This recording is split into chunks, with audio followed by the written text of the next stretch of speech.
Hello, everybody. Welcome to our CakeFu Masters series. I'm Amelia Carbine, and I'm happy to have all you guys here today listening. I know that we have a lot of really uh, people that come on all the time, so our loyal listeners. So I'm happy that you guys are all here, and I actually know that a lot of people aren't able to come at this time and watch the training afterwards, and so thanks for catching the replay for those of you that will be listening later. Today we have a really wonderful guest. I'm really excited to have Mimi Fix here. She is an author and a longtime baker, cake decorator, businesswoman. She is very well educated on all things baking, and so we have her here today to talk about her life experiences, and also to talk about making cake decorating into a really successful business. And I really am excited to have Mimi here today. So welcome, Mimi. Hello, thank you for having me. All right. Well, I'm so excited to have you here. Like I mentioned just a second ago, Mimi is an author. She has written 3 books. We've she has put out. Oh, you want to list off the books for me? I know that. Okay, my first book, Start and Run a Home-Based Food Business, and that's specifically for the cottage food law, plus people who need to rent a commercial space. It's the business side of enjoying food, enjoying producing food. So it's a whole business aspect. And it can be a real shocker to people who really thought that having a bakery or a cake business was all about just baking a pan of brownies in their kitchen. My second book is the kitchen side of running an efficient baking business. It's everything you didn't know to ask about how to run a kitchen business in a smart way. All the things that I've learned combining my commercial experience, my retail experience, and my home baking experience. So that book has all of those pointers plus 100 recipes that were the best-selling recipes in my shops. And my last book, The Faux Pastry Chef, and faux because I am a self-made pastry chef. I never went to school. I learned on my own. So it's The Faux Pastry Chef, how I found my baking fix. And it's the story of how I ended up creating my business baking fix. Great. Yeah, and we will talk more about your books throughout the training. And also, along with your books, you do consultations to up-and-coming businesses, or businesses that might be struggling or just want that edge, on business. So, and just to let you guys all know, that's actually part of our giveaway today. Is Mimi is going to give away a free hour of her consultations. Her consultations are okay, Amelia. Yeah. They pay for the consultation. They get a free book, either my second or my third book. Yes, yeah, we're doing one free. Is that what we? Oh, okay. Is that? Okay. Yes. Yeah, that's right. Okay. All right. So yes, we're doing one free consultation, and then we are also adding on, for those of you that don't happen to win this, Mimi is offering a really wonderful opportunity for all of you guys. Anybody who wants a consultation with Mimi will be able to order her consultation. It's $59, and she will be throwing in a signed copy of one of her books. And so this is a really great deal for you guys, and I think that it's a great opportunity for all of you guys that are running a business, starting a business, want to start a business, or even have a business that it always helps to get that leg up on things. So okay, so one point to clarify, because I have 3 books. The free book would be either the second the Home Baking for Profit, or my third book, The Faux Pastry Chef. Yes, and I believe we will let you um, as the guest decide which one of those two that you can have. Um, so yeah, let's talk a little bit about you first, Mimi, before we get into the training. Looks like you are married, have a son, or a daughter, stepson, and 4 grandchildren. That's Yes. pretty exciting. Yes. Do you get to live close to them, hopefully? No, Aw. unfortunately, my stepson lives at 3.5 hours in one direction, and my daughter and her family, they live at 3.5 hours in the other direction. So we spend a lot of weekends away. Well, but you know, to get to see them once in a while. Oh, absolutely. Great. And hopefully you know how to Skype with them and or something along the lines. Right. I know my kids love to Skype with their grandparents. It's a lot of fun. So, all right. And so as far as education goes, like you said, you were self-taught as far as the baking goes. You want to talk about your other educational background? I have a bachelor's degree in journalism, in writing, and home economics. And then when I graduated college, I started a career as a social worker. And didn't last very long. Poor economic times, I was laid off. I was a single parent and unemployed. And I thought, well, I can make money baking out of my kitchen. And that's how I got started. All right. And you went through the cottage laws that they have. Right. I know that a lot of the listeners out there have the cottage laws. Do you want to explain that to those who may have never heard of that? Okay. More than half the states in the United States have what they call a cottage food law. Now, any of the states that have it write their own rules and regulations, but it means that people can, with either a permit or a license, bake from their home kitchens and sell their products. And New York started this cottage food law back in the early 1970s. And I got my permit back in the 1979. That's when I got my my permit to bake out of my house. Great. All right. And if any of you guys are, doing baking from your homes, you really should have that cottage license. Look into the laws in your state. I guess you look through the agricultural department. But yes, it's almost always handled by the Department of Agriculture and Markets for your particular state. But, Google is our friend. So yes. Anytime you have that kind of a question, you put your state, the home processor permit, cottage food law, you plug those into Google and the answer will almost always come up. See, and you started all of this without the internet. How did you come about figuring everything out? It was not easy. I asked a lot of questions, and I struggled a lot. I just kept practicing and practicing and practicing, and I learned as I went along. And there were a lot of people who helped me along the way. Great. So you're very well versed in a lot of things because of all the things that you have done, and we'll talk about some of those things that you've learned: bookkeeping, like it says here, bookkeeping, labels, pricing, sales and marketing, customer service, and finding customers. These are all really crucial things in having a successful business. And that's one thing that you can really help out others through your consultations. Right.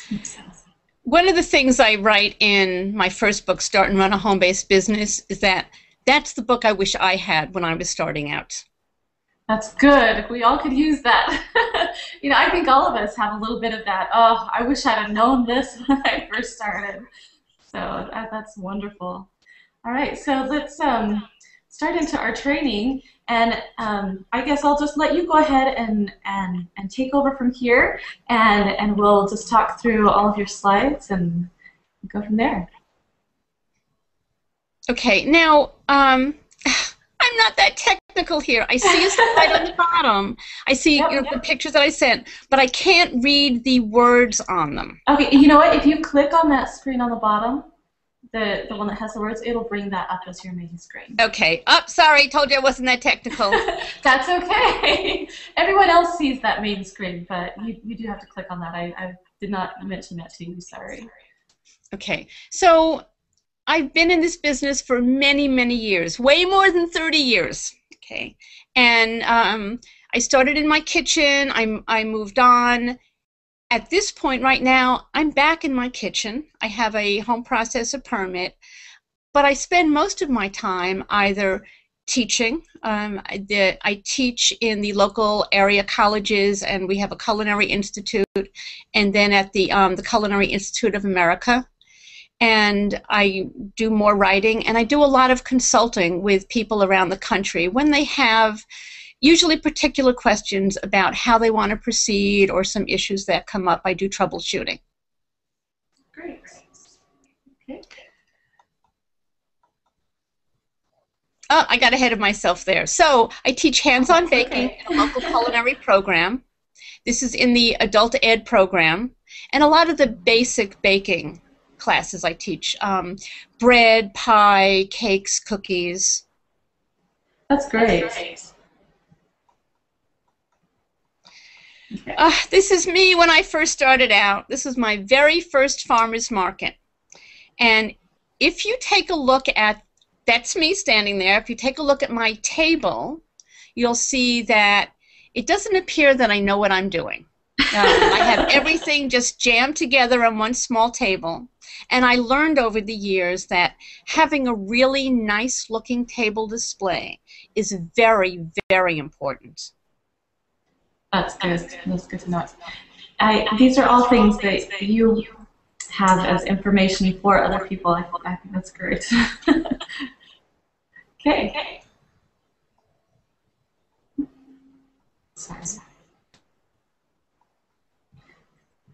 Sorry, I had to go between my screens. Okay. I worked in my kitchen for about 2 years, and then I moved to a small neighborhood shop. I did that for almost 2 years, and then I moved into a larger shop. And the picture on the screen is the front of my bakery and cafe in central New York. The top part of the photo is a logo that I had created. And I have to apologize, I do not have a lot of photos from back then because we didn't have digital cameras. We didn't have all of the luxuries that we take for granted right now, like digital cameras and the internet and Google. So, what made you decide to go to a bakery from your home? Did you feel like that was just the next step, or what motivated you? I assumed that that was the next step for growth.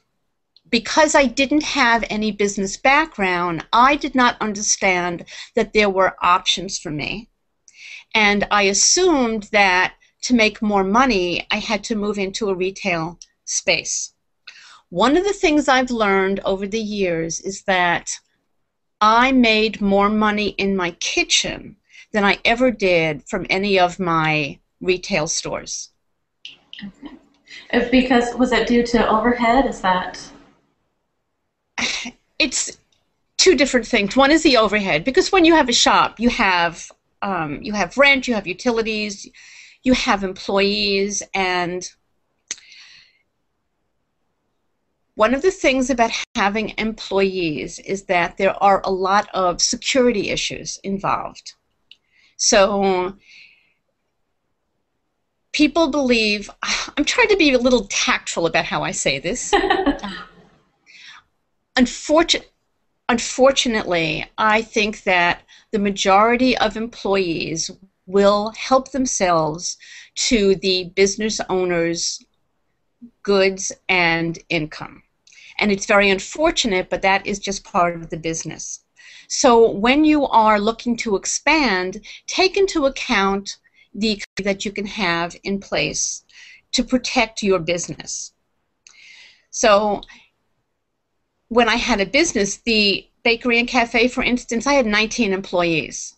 And that's a lot of people to manage. And It that's a is. lot of mistakes that happen that cost you money. That's a lot of product that could potentially be walking out the door. Product and inventory, ingredients. So there are a lot of issues that come up when you're managing people. When I worked in my kitchen, essentially it was me. So I was responsible for baking everything, and I was the only one who had access to all of my products and all of my ingredients. So there was really no loss on that end. And I think that's probably Okay. my new husband and I moved away from the snow and the cold of central New York, and we had foods, Little Debbie products. That was a dream job. I absolutely loved that. I was in there anytime sales and marketing had an idea for a product they wanted to sell, they asked me to create it. Oh, And cool. I worked there for about 2 years, and I absolutely loved that job. So is there one product that you can say, hey, that was my idea, that was my thing? Um, That's really fun. I think that would be a fun job to have. it was. It And a was. lot of really great experience, I'm sure, business-wise. Okay. Um, After I worked at McKee Foods, I moved to a job at Maytag Corporation in their R&D department. I was hired as a temporary to work on a special secret project. It was combining the speed of microwave and convection. And although in terms of Maytag, that product never worked out, and there are a lot of stories behind that. That is my first chapter in The Faux Pastry Chef. That didn't work out, but then they kept me on as a full-time permanent employee, and I got to test ovens. So I saw the other side of baking. Usually before then, I did a lot of tweaking with my products going into ovens. The ovens were the constant in what I was producing. But at Maytag, we used actually mixes because they had the same results no matter what you did. And then we tweaked the ovens around the constant product. So it wasn't a dream job in terms of being able to have creativity in baking, but I had a world of experience in working with appliances. That's could really benefit from is that kind of knowledge. That's great.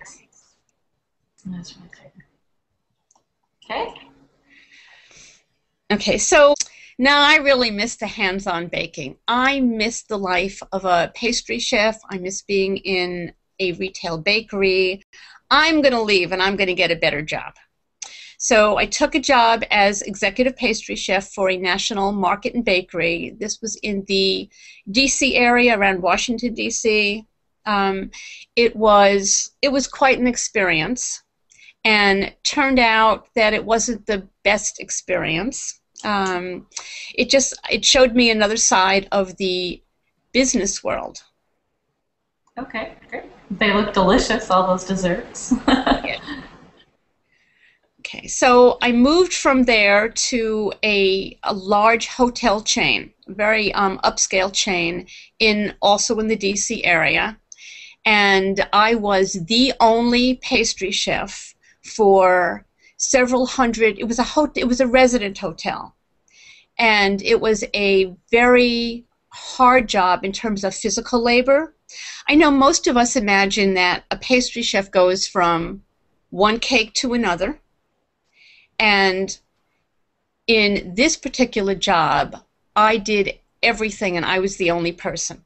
Oh, So wow. as much as in a way, I really loved that job. I had total freedom. I had creativity. The only problem was I could have used a staff of at least 2 people. Okay. So I did that for a couple of years, and unfortunately, my body could not keep up. Mm. And I started having some physical pains, and I didn't pay attention to those. And what I would say to all of you out there is, this is the only body you have. And if you're physically feeling fine, that's great. If you start getting any particular issues, if your feet hurt a lot, if you have some problems with your back, if your hands start not holding up, you need to pay attention to that, because this is the only body you have. And I was young and I was stupid, and I kept pushing myself, thinking, oh, I'll tough it out. And I came down with a double dose of carpal tunnel syndrome. And I Oh. ended up with 5 hand surgeries, and that was the end of my commercial baking career. I think that as cake decorators, that's really good advice, because we tend to, I know I do, and I know that a lot of my friends will post on Facebook about how, they've stayed up for 48 hours, and they haven't slept at all, and, it just all of these, we tend to put our physical well-being aside when it comes to doing our work. And so I think that's really good advice to really be thinking about that seriously. You do have to take your health into account. Right. All right. Okay, so again, I'm sorry I don't have more pictures about what happened, but after I left my job, after I had my 5 hand surgeries, my husband and I moved back to New York. And I have to admit, I was very upset that I felt like I lost my total career. I identified myself as a pastry chef and a bakery business owner, and I didn't know how I was going to handle a career shift. I went back to school for a master's degree. I have a master's degree now in food studies and writing. And this was back in 2007, 2008, when the economy in our country was really taking a dive. So I had my master's, but there were no job possibilities.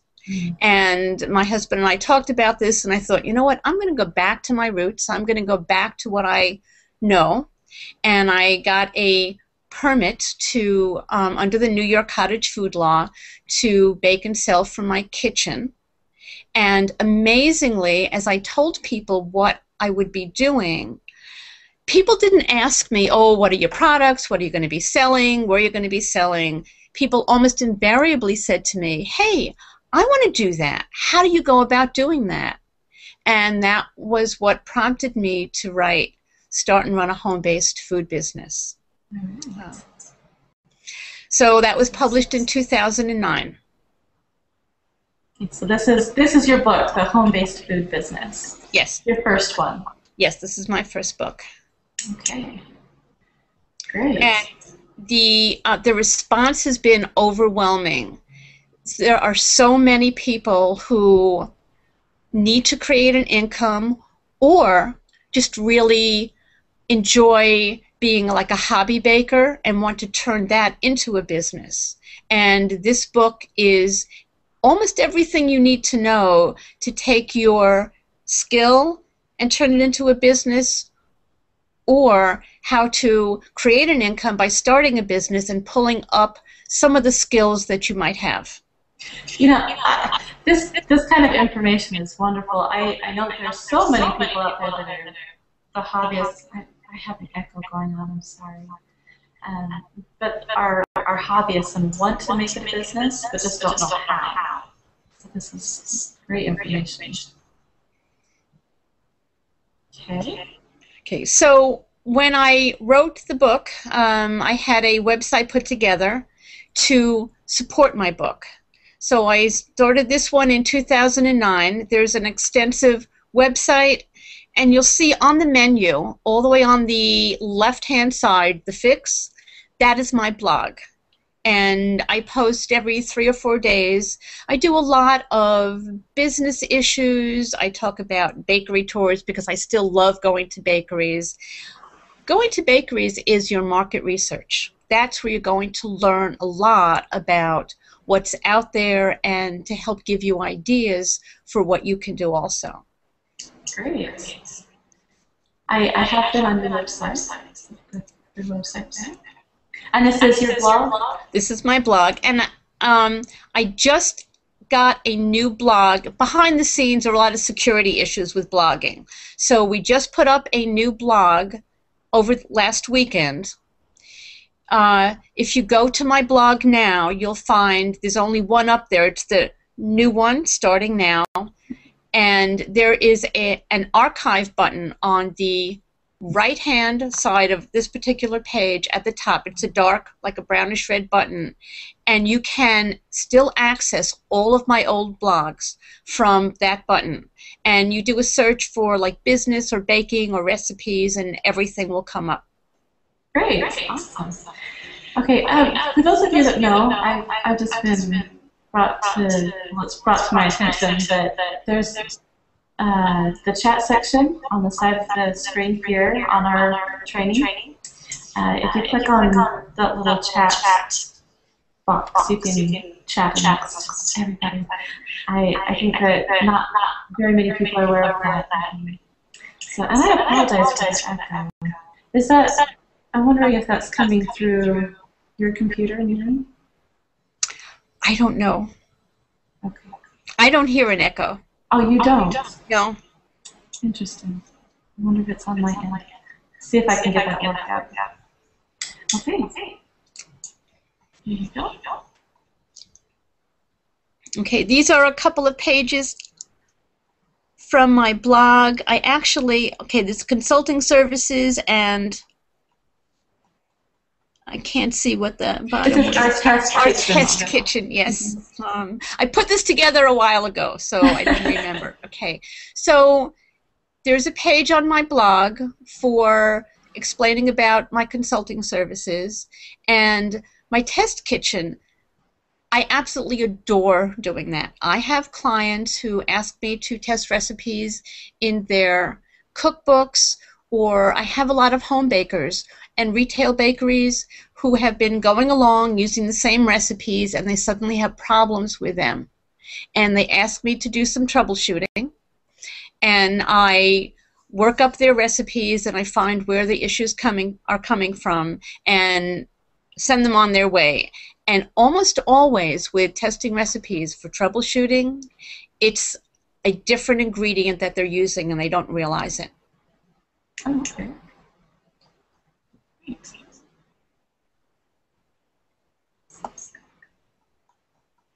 Okay. I teach now. This is from the Culinary Institute of America, and this particular class is the home baking for profit or pleasure. Oh, that's a great class. Yes, I teach during the fall and the spring semesters in 4 different local colleges. Okay, so is this like an extension type of class, or is this for credits? These are all non-credit. Okay, great. So if you're in the Hyde Park, New York area, that's a great thing to do. Okay, I created a class, Home Baking for Profit. I was teaching that, and I realized that that was another idea for a book. So I used my class notes to put together this book. And again, this is the hands-on kitchen side of running a home-based food business. Great.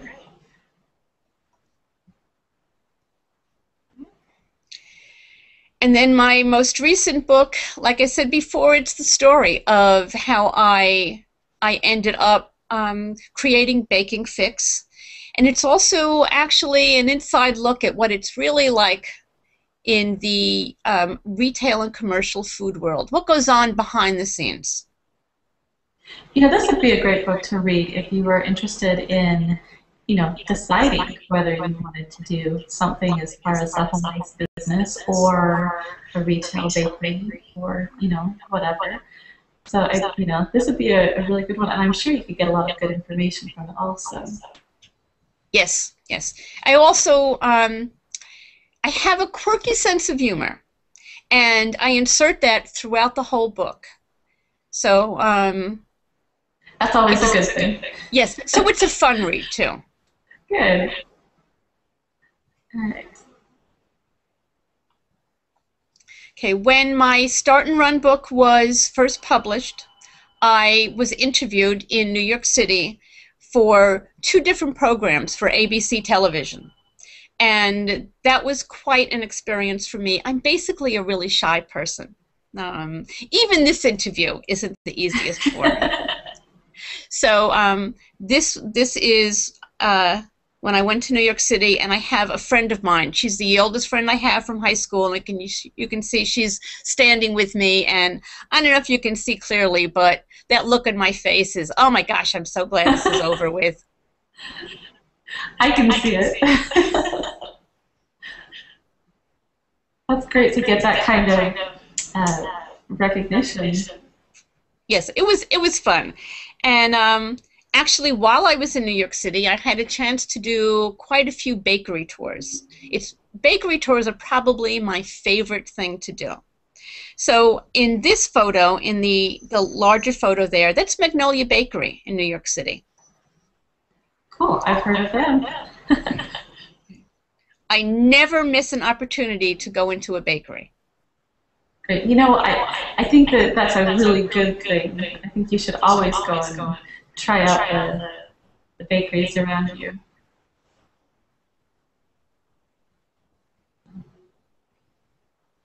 Okay. Okay, so I've been doing this for 4 or 5 years, and on this screen are some of my students who have gone on to open businesses of their own. Very cool. So you wanna tell about their successes a little bit, or? Okay, now the top right is Tommy Seamesh, and he actually bakes out of his small apartment-sized kitchen in Manhattan. He works under the cottage food law. Underneath that, Blue Ribbon Hearth, that's a woman who, Annie, who started out only doing artisan breads, and over time, because customers have asked her for more products, she's been adding on to her products. The lower left-hand side is Amber Spiegel of Sweet Ams. She is a premier cookie decorator, and she took one of my classes back in, I think it was 2009, and realized that for what she wanted to do, which was sell on the internet, that she couldn't have a cottage, she couldn't have her home processor permit. That's one of the things about the New York cottage food law. So she took what she learned in class and tweaked that into renting a small commercial space, and started her business, and she has a wonderful business right now. Great. And then actually Sugar Me Sweet Bakers in the top left-hand corner. That is another former student who wanted to confine her business to only cookies, brownies, and scones, and a few muffins. And she does a phenomenal business. She was in her home kitchen up until just last month, when she began renting a spot in a local deli, and she bakes and sells out of there with no restrictions now. Because she has a commercial license, she's able to make anything she wants from that space. So these are all people who actually have become near and dear to me. They're not just former students, I consider them friends.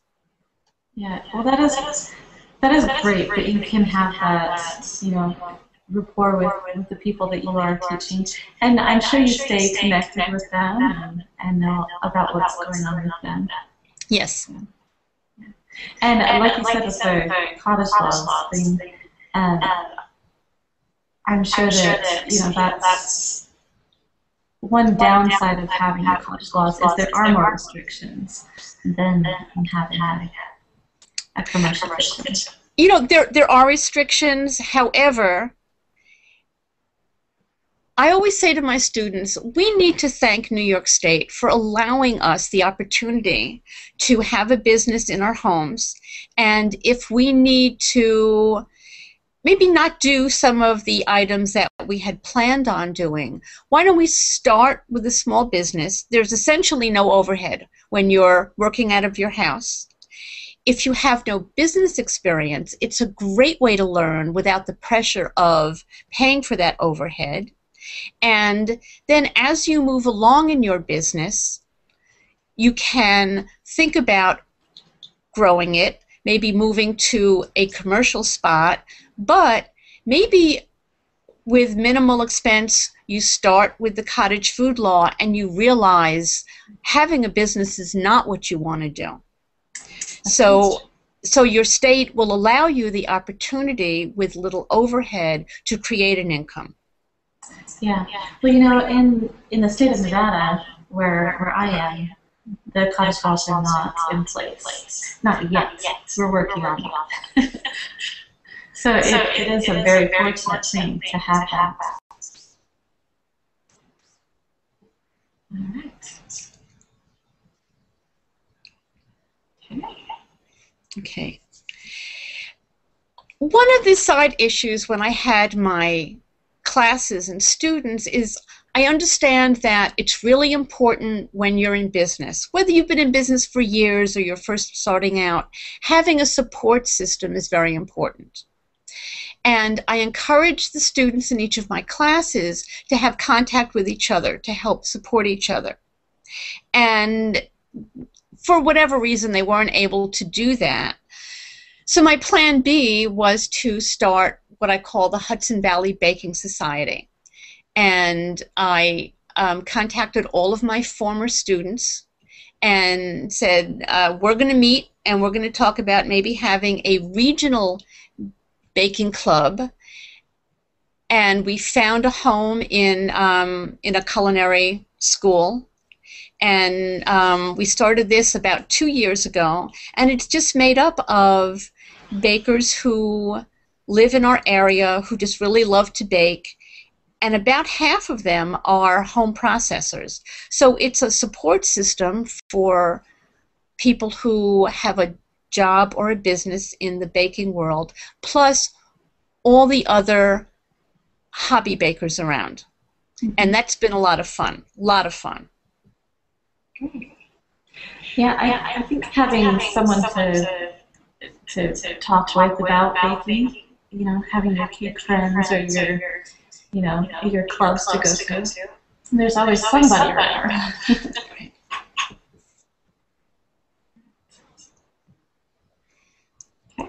Okay, so as part of our baking society, our motto, which you saw on the previous screen, Baking a Difference in the Hudson Valley, we decided that we wanted to have bake sales to raise money for our regional food bank. And instead of individual members baking at home and donating it, we take advantage of the facility where we're housed. They have a wonderful kitchen there, and we bake together. So in the photos here, this was last Christmas, we made cookie trays, and then we sold them at an area supermarket, and we raised $1,200 for our regional food bank. That's wonderful. And I have to say, we had a lot of fun doing it. Yeah, well, you know, if anyone has a baking society type of thing, or it's a great idea. Wouldn't that be fun? That would be. We'll have to talk about that some more. Yes, we should. Yeah, so if you have a baking group, do great. Okay. Oh, and here's your recipe that you're going to share with us. Okay. This chocolate cake is my all-time favorite recipe. This recipe is in my last book, The Faux Pastry Chef. It's a basic chocolate cake, really moist, with a ganache filling and a raspberry buttercream on the outside. And you can see the picture of the cake. It is not highly decorated. I am very limited with my hands and what I'm able to do. So it breaks my heart that I still can't do a lot of the fine decorating that I used to do. I supplement my decorating with, you can see those little cookies, colored cookies that I place on the outside. That's very fun. Here, just a second. I'm going to try and mute you for a second so I can see if the echoing will go away. Give me just, I'll do. Okay, and I'll take you off in just a second. For those of you that are trying to scribble down this recipe really fast, just know that the recipe will be up on our blog later on today, and you might be able to find it on Mimi's website. Is this one up on your website, Mimi? Oh, hang on.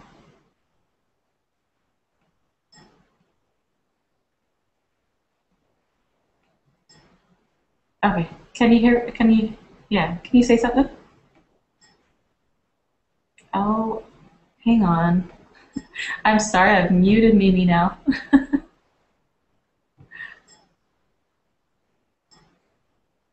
Okay, can you say something now? Oh, I still can't hear you. Oh, I'm sorry, guys, I've screwed things up.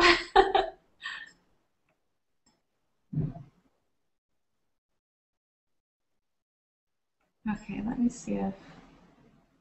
No. I can't seem to get you unmuted. Do you think that maybe you can try unmuting yourself, maybe? Will that work? Can you hear me now? Yes, I can hear you now. Okay, great, great. Okay. Okay. If I can put this up on my website, it's going to take me a day or two, and I'll put it up. Okay. And in the meantime, we'll have it on our blog, on our CakeFu blog, so you can go in. It doesn't have the directions in there, so. Okay. So Mimi, I'm going to put you on mute just so that I can talk about the giveaway. Okay. And if you want to jump in, you can just unmute yourself. Apparently. Okay. Okay. All right. So for the giveaway, you guys, I am so excited about this giveaway. Mimi, I love the fact that she has a lot of good information and she can help so many of you guys. Just to let you know about the giveaway, before we get to the question and answer, for those of you that came in late, we are going to be doing a giveaway with Mimi. She's going to be giving away 1 free hour of consultation to our winner, and this is a $59, almost $60 value. So this is a really awesome giveaway, something that you don't want to ignore. And for those of you that aren't going to be winning today, Mimi is going to be offering her class for it's $59 for an hour, per hour, and then she will also be giving away a signed copy of either her second or her third book. So that's her Baking for Profit, or I believe, and then also her faux pastry chef book that she has. So you can choose one of those two, and she will sign it and send it to you along with a consultation. So really great value for all of this stuff. And so before we get on to our question and answer, just to let you know about that. And down at the bottom of your screen, there's a question and answer, or I guess ask a question part. Make sure you guys are asking your questions. I know we have a bunch already, but if you do have a question for Mimi, go ahead and type those in so that we can get as many questions as we can answer, and then we'll get to our awesome giveaway. Okay, so if you want to unmute yourself now, Mimi. Okay. Sorry about that. Is the echo coming from me? I believe it is, because when I muted you, the echo went away. So okay. It's technology. Okay, so as far as questions go, the first question is from Sarah Joyce. She says, can you suggest a bulk supplier who will sell to individuals starting out, or to individuals starting out?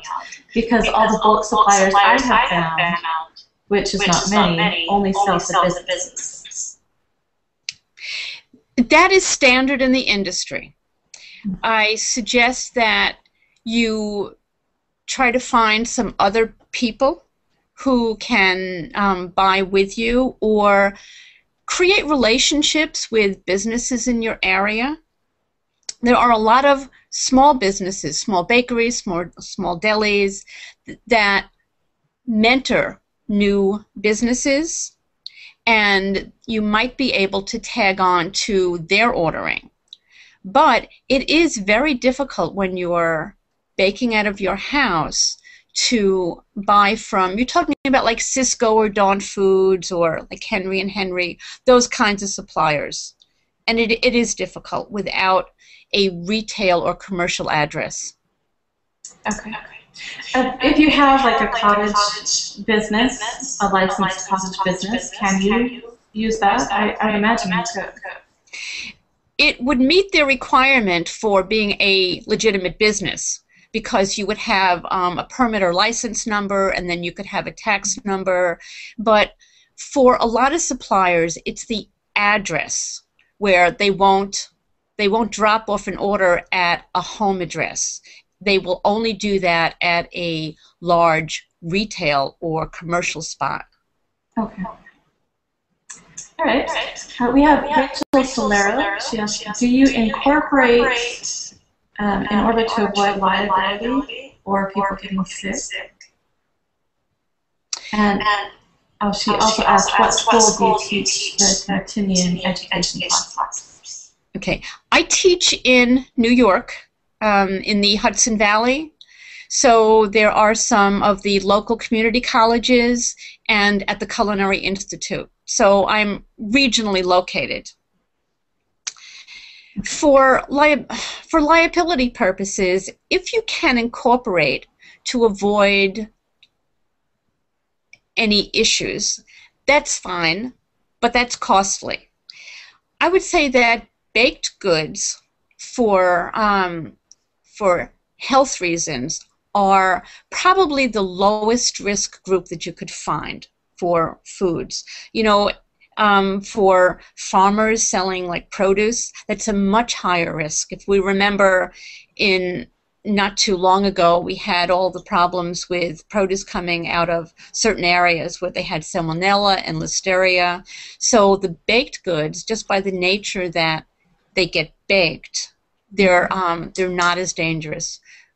But as my husband says, Sioux City isn't just in Iowa. And you do need to protect yourself. And sometimes just buying liability insurance is enough of a protection. Yeah.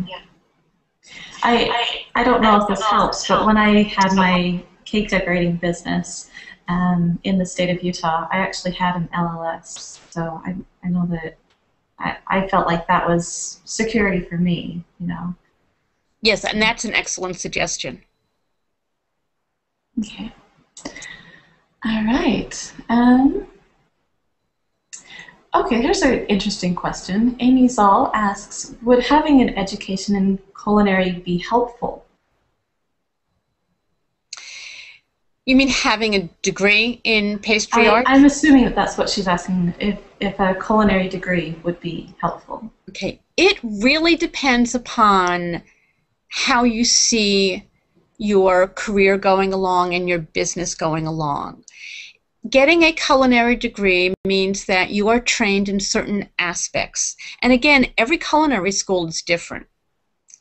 If you're looking more towards the business end of it, you might want to pursue maybe a business degree or some classes in the business aspect. Accounting can be very, very helpful, marketing.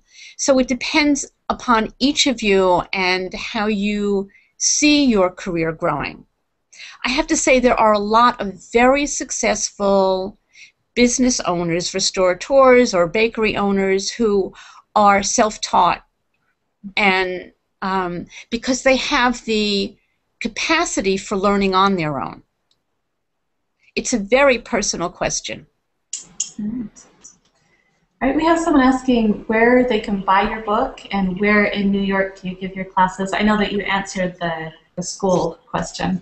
Do you want to, I know that, let's also throw in there that if you do order a consultation through Mimi, you can actually get one of her books for free. So this is just today, you know, this is not a forever thing, but for the next, I think, 24 hours, we'll have that available to you. So if you don't get the opportunity to do that, where, Mimi, can you buy your books?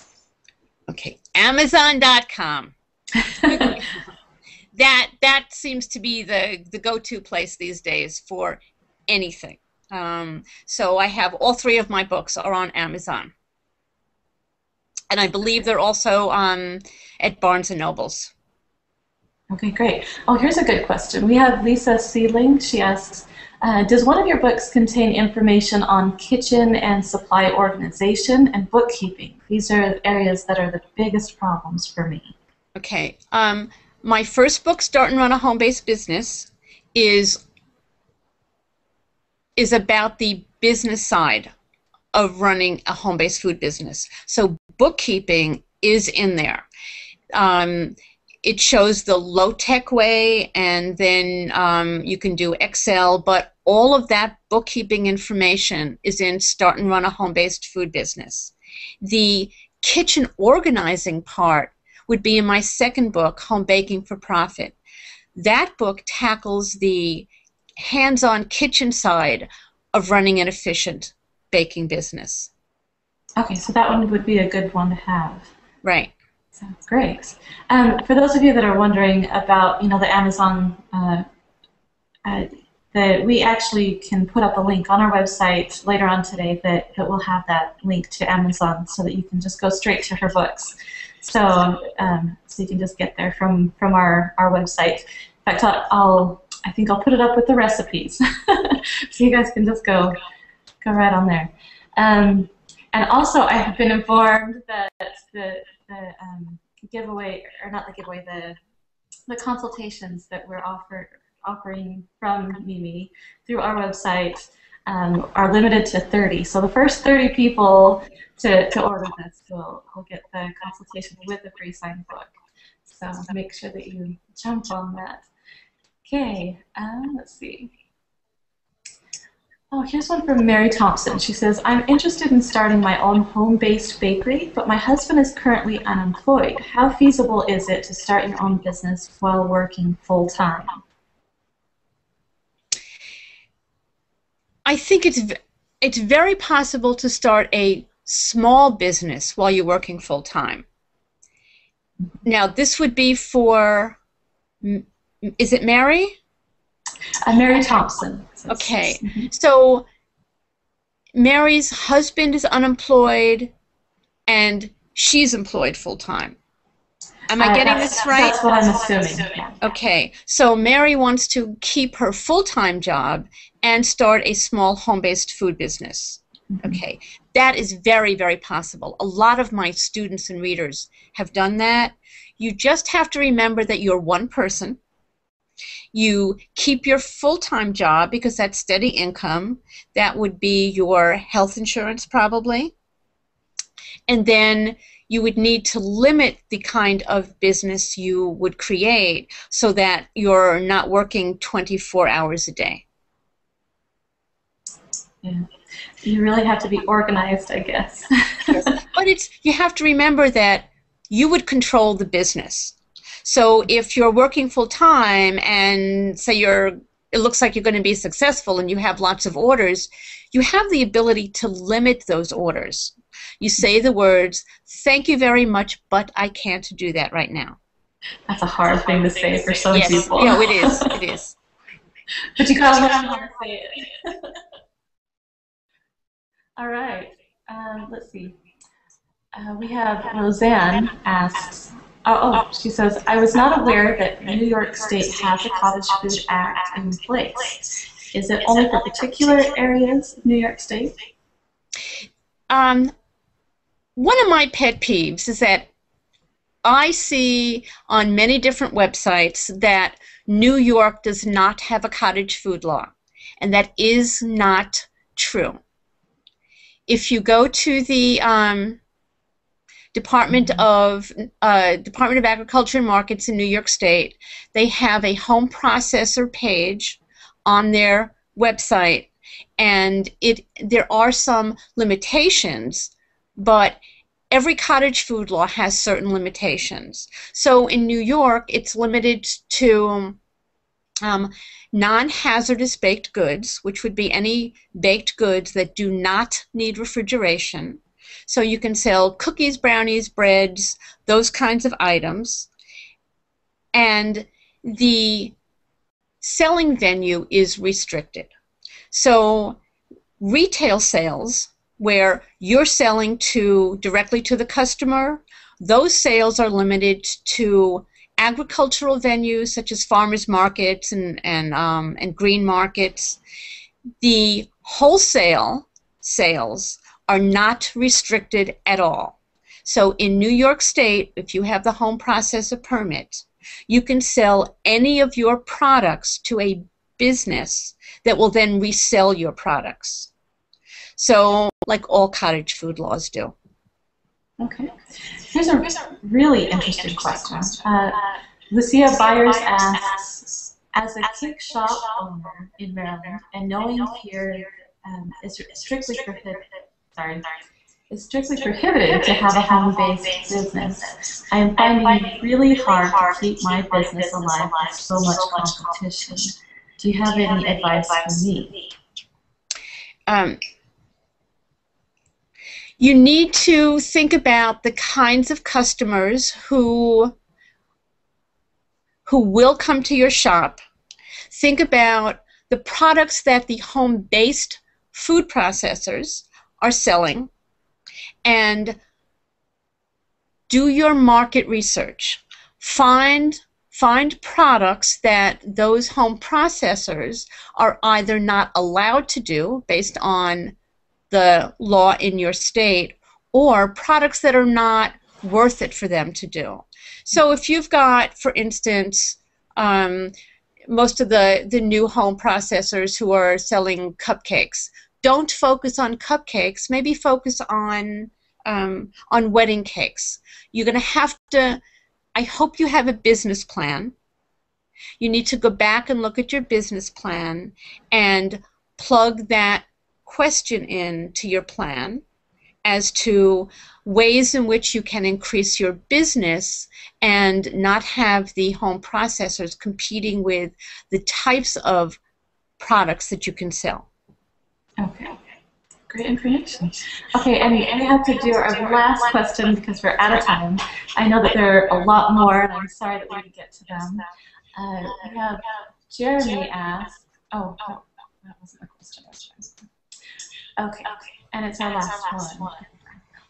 Stacy asks, what is the number one tip? I'm sorry, what's the number one tip that you would give to someone? I know you have so many wonderful ones. You're a wealth of knowledge in this industry. Thank you. You know what? I'd really like to squeeze a few tips in. Okay. Social media is very important. Facebook is important. However, if you have a business, you really need to have your own website, whether it's a blog or a full website, because Facebook gives you no control. You don't know what's going to happen with them tomorrow or the next day, and if you rely entirely on Facebook, they could take your business away from you. Mm-hmm. Have a business plan, very, very important. It does not need to be a business plan that you take to the bank. It needs to be a simple list of things that you need to look at and work on. And you can find blank business plans on the web, on Google, all right? You need to price your products. You must know what your products cost you, or you could be paying customers to buy your products. And last one, you need to be open-minded. you need to be creative, and you need to be able to take constructive criticism. That is true. All right. Thank you so much for your wealth of information. I want to thank Mimi so much for coming. I thank you guys for listening. I hope that this helps you guys a little bit in your businesses. I know that, like I said earlier, we focus on the art side of things.